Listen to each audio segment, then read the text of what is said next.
Hi there, welcome to Bobby's Tales channel, your home for fun stories, crazy twists, and a splash of good humor. If you enjoy surprises, clever paybacks, and stories that make you smile, you're in the right place. Hit subscribe, ring that bell, and let's jump into the next adventure together.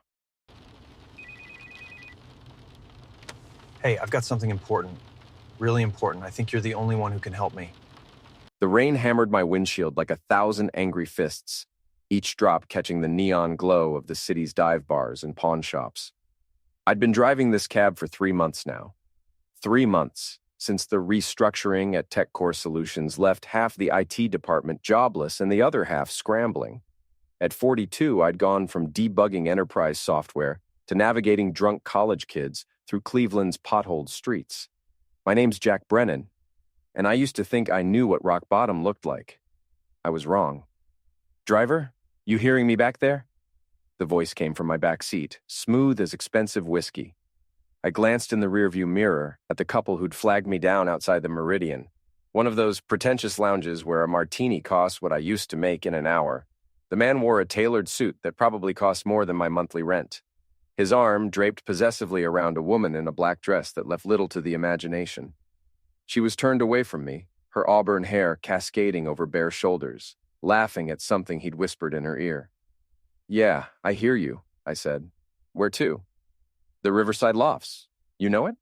I knew it. Luxury condos overlooking the Cuyahoga River, where tech executives and corporate climbers pretended they lived in Manhattan instead of the Midwest. The kind of place my wife, Lisa, always said she wanted to live in someday. Lisa, my wife of 16 years, HR manager at Tech Core Solutions. The woman who'd promised for better or worse, and apparently decided worse wasn't worth sticking around for. "I know it," I said, pulling into traffic. The couple in back resumed their conversation, voices low and intimate. I tried not to listen, but in a taxi, you're basically a priest in a mobile confessional. People forget you're human, forget you have ears. "You sure your husband won't find out?" the man asked.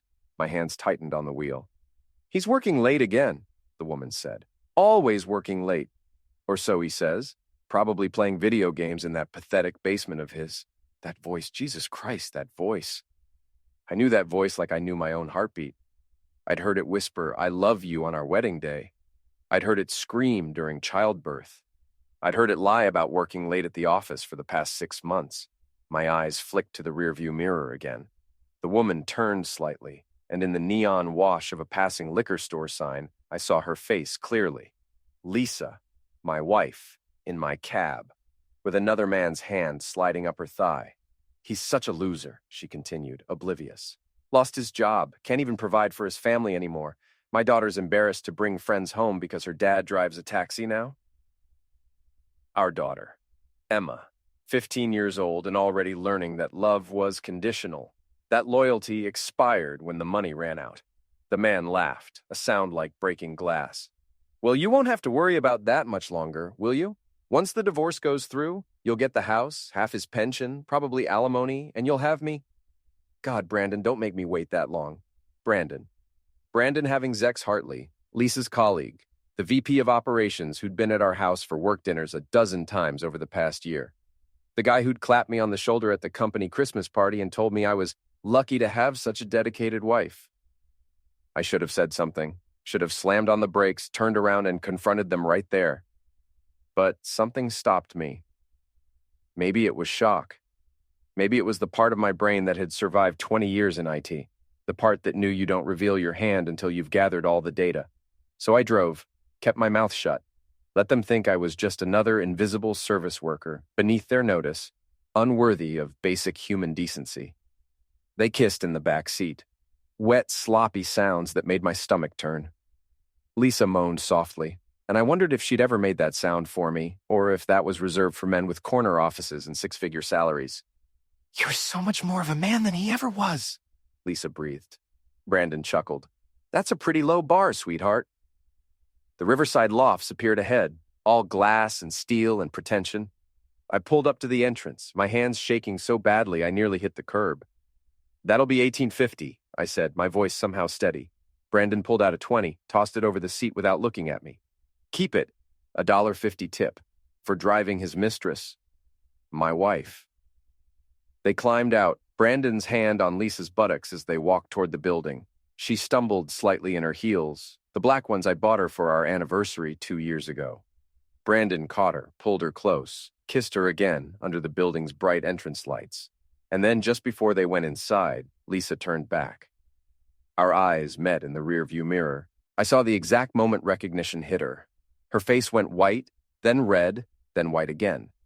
Her mouth opened, closed, opened again like a fish drowning in air. I smiled. Not a friendly smile, not a hurt smile. A smile that said, "I know everything now." Then I drove away. I didn't go home right away. Instead, I drove to the east side, to a 24-hour diner called Mabel's, where the coffee was bitter and the clientele didn't ask questions. My dispatcher, Tony Rizzo, was already there, occupying his usual booth near the back. Tony was 58, built like a fire hydrant, and had spent 20 years as a Cleveland cop before a bad knee and worse politics forced him into retirement. Now he ran the night dispatch for Diamond Cab Company and served as unofficial therapist to drivers like me who'd fallen from greater heights. "You look like hell," Tony said as I slid into the booth across from him. "I just drove my wife and her boyfriend to his condo." Tony's coffee cup stopped halfway to his mouth. "Say that again?" I told him everything. Every word, every detail, every humiliating second. By the time I finished, Tony's face had gone red enough to worry about stroke risk. "That's cold," he said finally. "That's ice cold, Jack. What are you going to do?" "I don't know yet." "You going to confront her?" "Eventually, but not yet. I need to think." Tony leaned back, studying me with cop eyes that still knew how to read people. "You've got that look." "What look?" "The look guys get right before they do something stupid. Or something brilliant. Sometimes both." I laughed, but it came out bitter. "I spent 16 years being the good guy, Tony. The provider, the faithful husband, the involved father. And you know what it got me? A wife who thinks I'm a loser and a daughter who's embarrassed I exist. So what, you gonna be the bad guy now? Maybe. Maybe it's time someone taught them that actions have consequences." Tony sighed. "Just don't do anything that'll get you arrested. I'm too old to bail anyone out of jail." I left Mabel's around 2 a.m. and finally drove home, to the modest 3-bedroom in Lakewood that Lisa apparently considered beneath her now. The house was dark. Lisa's car wasn't in the driveway, which meant she was still at Brandon's place, probably doing things I didn't want to imagine. Our bedroom felt like a crime scene. Her perfume hung in the air, sickly sweet. Her clothes were scattered across the floor. She'd obviously changed in a hurry before her date. On her nightstand, partially hidden under a magazine, I found what I was looking for, a positive pregnancy test. I stood there for a long moment staring at those 2 pink lines. We hadn't had sex in 4 months. Not since January, when she'd claimed she was too stressed from work, too tired, too busy. The math was simple, even for someone who'd spent the evening having his heart ripped out. I went down to the basement, my pathetic basement with its gaming computer and vintage movie posters, and retrieved the dash cam I'd installed in the cab last month after some drunk had accused me of stealing his wallet. It was a good one, with clear audio and HD video. I uploaded the footage to my laptop and watched it again. Watched my wife mock me, watched her kiss another man, watched her plan my financial destruction with the same casual tone she used to plan grocery lists. Then I made copies, lots of copies. Cloud storage, USB drives, external hard drive, evidence preserved, backed up, ready for deployment. At 3:30 a.m., I heard her car in the driveway. The front door opened quietly. She was trying to sneak in, probably planning to claim she'd been at her friend Rachel's house, having wine and watching movies. I met her in the kitchen, standing in the dark. She screamed when she saw me. "Jesus, Jack, you scared me." "Did I? Sorry, I was just standing here thinking about my evening. You know, driving strangers around the city. It's interesting work. You meet all kinds of people." Even in the darkness, I could see her face go pale. "Jack, listen. How long?" "What? How long have you been sleeping with Brandon Hartley?" Silence. The refrigerator hummed. Somewhere outside, a dog barked. "I don't know what you're talking about," she finally said. I laughed, actually laughed. "Lisa, I drove you to his condo tonight. I heard every word. I have it on video with audio. So let's skip the denial phase and move straight to the part where you tell me the truth." She started crying. Real tears or fake ones, I couldn't tell anymore. Maybe I never could. "It just happened," she sobbed. "We didn't mean for it to happen. We worked together. We were on a project. Things got intense." "How long?" 8 months. 8 months. While I was job hunting, while I was driving a cab to keep us afloat, while I was trying to hold our family together. Is it his? I asked, pulling the pregnancy test from my pocket. Her tears stopped, just like that. And I saw something in her eyes I'd never seen before. Calculation. She was trying to figure out which answer would benefit her most. I don't know, she said finally. It could be yours. We haven't had sex in 4 months, Lisa. Try again. I'm sorry, she whispered. I'm so sorry, but you have to understand. You changed. You're not the man I married. You lost your ambition. You gave up. I needed someone strong, someone successful. Get out. What? Get out of my house, now, tonight. This is my house, too. You can't just throw me out.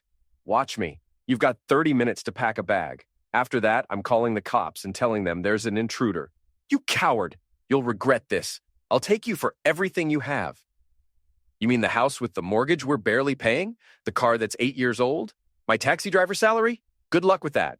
She ran upstairs, and I heard her slamming drawers, throwing things into a suitcase. Emma's bedroom door opened. Dad? What's going on? Our daughter stood in the hallway, 15 and confused, her hair messed up from sleep. She looked so much like Lisa had at that age. Same auburn hair, same green eyes. But where Lisa's eyes had gone cold and calculating, Emma's were still warm, still innocent. Not for long, though. The world was about to teach her some hard lessons. Your mother's going to stay somewhere else for a while, I said. Why? What happened? Lisa appeared at the top of the stairs, suitcase in hand, makeup smeared from crying. Your father's having some kind of breakdown, honey. He's being completely unreasonable. I'll call you tomorrow, okay? Mom, Dad, someone tell me what's happening. Ask your mother who Brandon Hartley is, I said quietly. Lisa's face went white again. She looked at Emma, then at me, then back at Emma. I'll explain everything tomorrow, sweetheart. I love you. Then she was gone, the front door slamming behind her. I heard her car start, heard her peel out of the driveway like she was fleeing a crime scene, which, I suppose, she was. Emma stared at me, tears streaming down her face. What did you do? I didn't do anything, Em. Your mother did. And tomorrow everyone's going to know about it. I spent the rest of the night in the basement, not sleeping, just thinking, planning. By the time the sun came up, I knew exactly what I was going to do. Lisa wanted to destroy me quietly, take everything I had while painting me as the failure, the loser, the man who couldn't keep his wife happy. But I wasn't going to go quietly. If she wanted a war, I'd give her one she'd never forget. The next morning, I started making calls. First to a lawyer, not some high-priced divorce attorney, but a guy named Pete Kowalski who'd gone to high school with Tony and owed him a favor. Pete agreed to meet me for lunch at a sandwich shop downtown. Your wife's pregnant with another man's baby, Pete said, chomping on a Reuben. That's about as open and shut as it gets. You've got video evidence of the affair. You'll get a clean divorce, probably won't owe her anything. What about the house? Joint asset. You'll probably have to sell it and split the proceeds, unless you can prove she abandoned it, which it sounds like she did. And Emma, Pete's expression softened. That's trickier. She's 15, so the court will consider her preference. But custody battles get ugly, Jack. You sure you want to put her through that? I thought about Emma's face last night, confused and hurt. No, but I want Lisa to understand what she's done. I want consequences. Revenge isn't the same as justice. Maybe not. But right now, I'll take what I can get. After lunch, I drove to TechCore Solutions. I didn't have an employee badge anymore, but I knew the security guard, Marcus, from back when I worked there. He let me in with a sympathetic nod.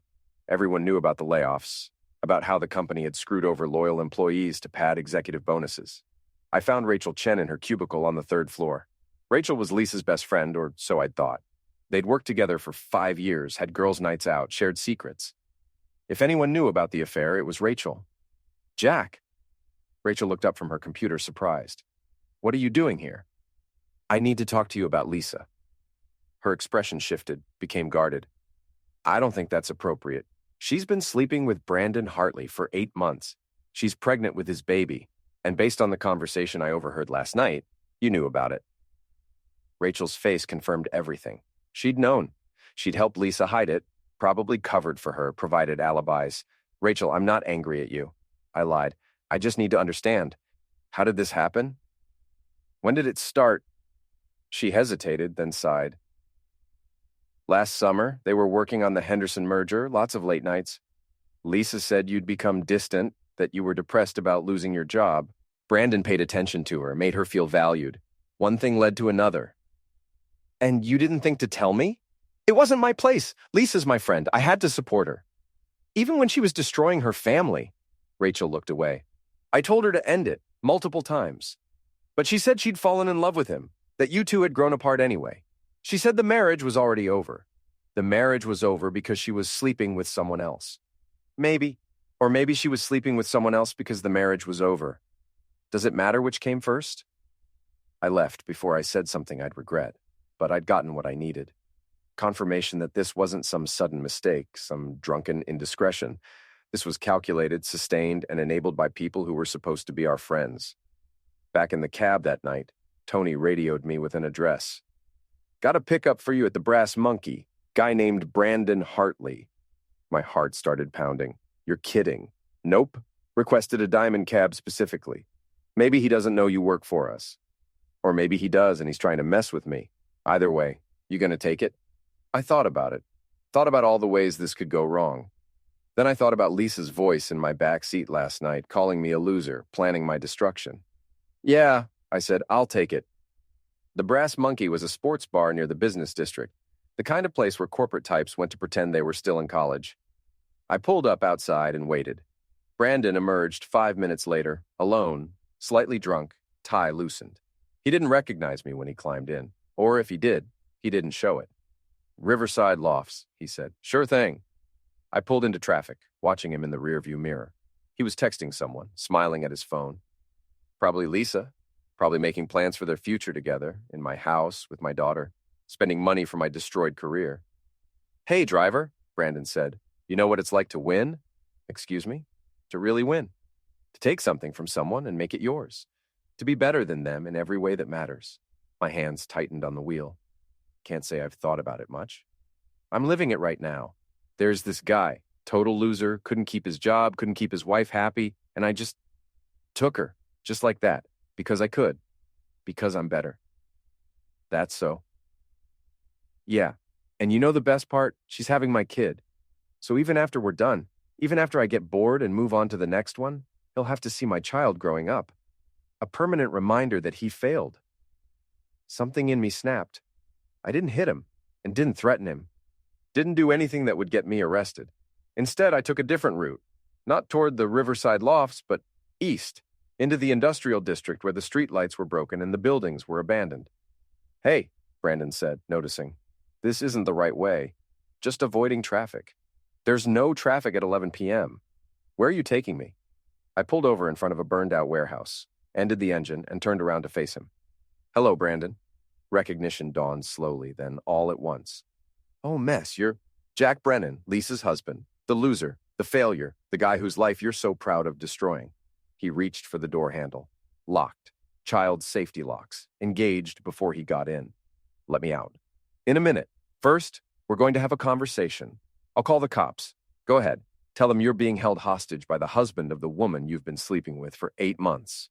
I'm sure that'll go great for you at work. He didn't call, just sat there trying to look brave and failing. Here's what's going to happen, I said.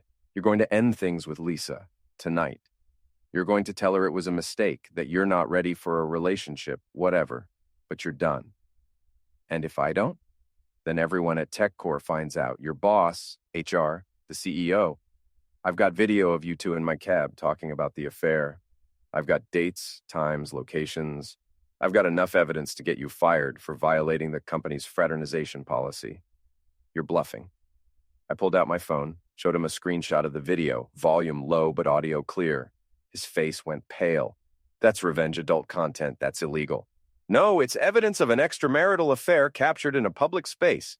My cab, perfectly legal. And I will send it to everyone we know if you don't do exactly what I say. You're crazy. No, I'm motivated. There's a difference. I drove him back to the Riverside Lofts in silence. When I pulled up, I unlocked the doors. You've got 24 hours, I said. End it with Lisa, or I end you professionally. He stumbled out, looking back at me with something between fear and hatred. She was right about you. You are a loser. Maybe. But I'm a loser with nothing left to lose. That makes me dangerous. He practically ran into the building. I sat there for a moment, adrenaline fading, hands shaking. I'd crossed a line tonight, threatened someone, scared them, become the kind of person I'd always despised. But God, it felt good. Brandon didn't break up with Lisa. I didn't really expect him to. Men like him don't respond to threats. They escalate. But his response was more creative than I'd anticipated. 2 days later, I got a call from Emma. Dad, Mom's saying you threatened her boyfriend. She's saying you're dangerous, that you're having a breakdown. She's trying to get a restraining order. Emma, that's not what happened. Then what did happen? Because Mom's telling everyone you're stalking her, that you're obsessed, that you're going to hurt someone. And people are believing her, Dad. My friends at school are asking me if my dad's a psycho. I closed my eyes. Of course, Lisa was playing sufferer, turning my justified anger into evidence of instability. It was brilliant, really. Sociopathic, but brilliant. Your mother's lying, I said. I confronted Brandon, yes, but I didn't threaten anyone. I just told him I knew about the affair. Is that all you did? The doubt in her voice ended me. My own daughter, questioning whether I was capable of violence. Yes, Emma, that's all I did. Mom says you have videos of her, that you're going to post them online to humiliate her. I have evidence of her affair, yes, but I haven't posted anything online. Are you going to? I don't know yet. Dad, please don't. Please. This is already so messed up. If you post those videos, everyone at school will see them. Everyone will know I'll never live it down. She was crying now, and I felt like the world's worst father. Okay, I said, I won't post them, I promise. Thank you. I have to go. Mom's calling me. She hung up before I could say anything else. I sat in my cab, parked outside a grocery store, feeling the walls close in. Lisa was outmaneuvering me. She'd turned our daughter against me, was building a case that I was unstable, dangerous. Soon, she'd have that restraining order, would use it to keep me away from Emma, would paint herself as the brave woman escaping an abusive husband. The affair would become a footnote. A mistake, sure, but understandable given what she was dealing with at home. Brandon would be the man who saved her from a terrible situation, and I'd be the villain. Unless I changed the narrative. I called Tony. I need your help with something. What kind of something?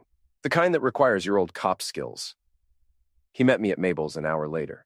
I laid out everything. The affair, the pregnancy, the threats, Lisa's counter-strategy. She's good, Tony admitted. Playing the sufferer, isolating you from your daughter, building a case for the restraining order.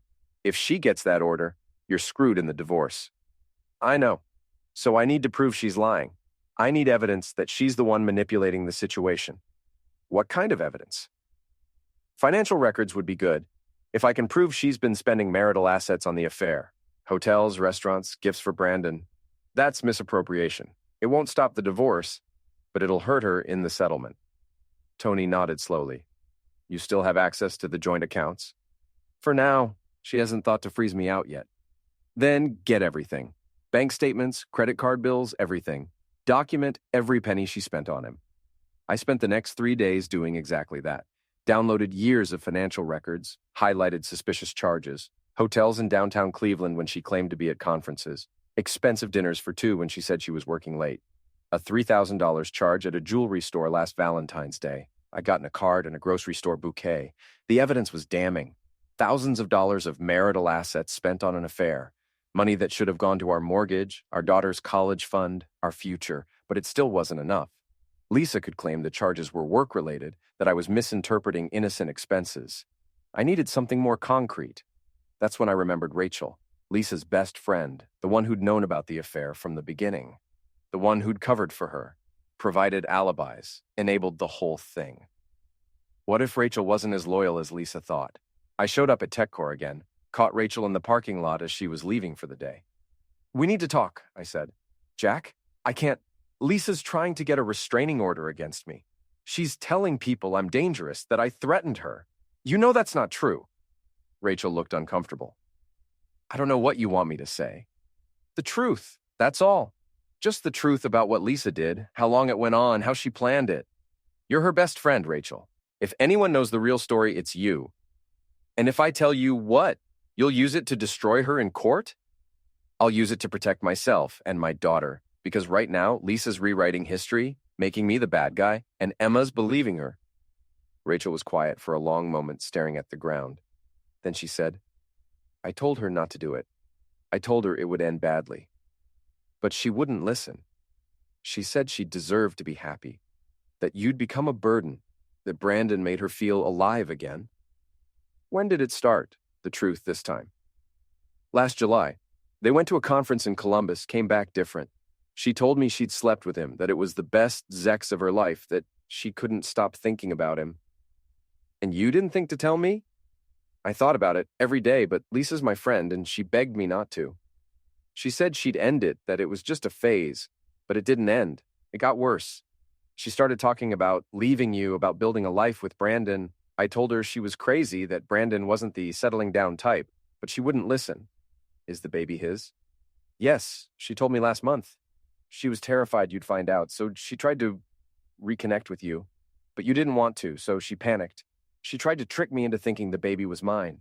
Yes, I felt sick. Will you testify to that? In court? Rachel's eyes widened. Jack, I can't. She's my friend. If I betray her like that, she betrayed me for 8 months. And now she's trying to take my daughter and paint me as a monster. I'm not asking you to destroy her, Rachel. I'm asking you to tell the truth. I'll lose my job. Lisa has connections at TechCore. If I testify against her, she'll make my life hell. Then I guess you have to decide what matters more, your job or doing the right thing. I left her there, standing in the parking lot, looking torn. I didn't know if she'd help me or not, but I'd planted the seed. Sometimes that's all you can do. The confrontation I'd been dreading came 2 weeks later, at a place I never expected, Emma's school. There was a parent-teacher conference, one of those mandatory things where they discuss your kids' grades and behavior. Lisa and I had always gone together, presented a united front. But now we were separated, hostile, barely speaking. I arrived first, sat in the hallway outside the classroom, waiting. When Lisa showed up, Brandon was with her. What's he doing here? I asked. Brandon's going to be a part of Emma's life, Lisa said coldly. He has a right to be involved in her education. He has no legal right to anything. He's not her father. Not yet. But once we're married, you're still married to me. The classroom door opened. Mrs. Patterson, Emma's English teacher, stood there looking uncomfortable. Perhaps we should take this inside? We filed in, me on one side of the table, Lisa and Brandon on the other, like opposing armies. Mrs. Patterson sat at the head, clearly wishing she was anywhere else. So, she began, Emma's grades have been slipping lately. Her last 3 essays were turned in late, and her participation in class has dropped significantly. I'm concerned about her emotional state. Her father's been bothering us, Lisa said immediately. Threatening Brandon, stalking me, making Emma's home life unstable. That's a lie, I said. I've been trying to protect Emma from the mess you created. The mess I created. You're the one who threw me out of the house in the middle of the night. You were cheating on me. With him, I pointed at Brandon. For 8 months, while I was trying to keep our family afloat.